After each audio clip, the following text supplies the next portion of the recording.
Hello everyone, nandito po tayo ngayon sa bahay nila Tita Tami. Bali, ibibigay lang po natin yung food pack galing po sa GMA Kapuso Foundation. Kasi isa po siya sa nag-comment na kahit hindi daw po siya makatanggap ng food pack, nagpapasalamat po siya kasi naabot po ng GMA Kapuso Foundation yung bayan natin. Kaya, Tita Tami, ito na po yung food pack galing sa GMA Kapuso Foundation. Maraming salamat. Hindi ko ay napuntahan nyo. Nagpapasalamat po kasi kami at positive po kayo sa buhay. Hindi man kayo ngayon nakakapagtrabaho ng maayos kasi sabi nyo nga po, nagkaroon po kayo ng depresya kaya ganun yung nangyari. Pero yung expectation nyo po sa ibang tao, bali nagiging positive or yung pananaw nyo sa buhay, maganda yung pinakatutunguhan kasi imbis na maging bad vibes kayo, nagiging good vibes po kayo sa ibang tao.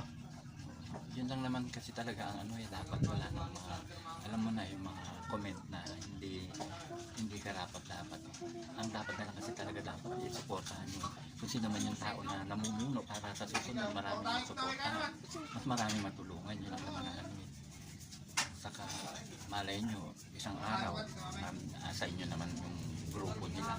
Saka salamat din sa iyo, Erwin, kasi isa ka sa naging tulay ng Panginoon para gumawa ng mga ganitong bagay para sa mga nangangailangan. Kasi ang pagtulong din naman yan, mayaman ka o mahirap. Nandito yun. Maraming pong salamat po sa inyo. Na-appreciate ko po yung effort tapos yung yung mga suggestion para sa ikabubuti po ng maraming pong salamat. God bless po palagi. Wala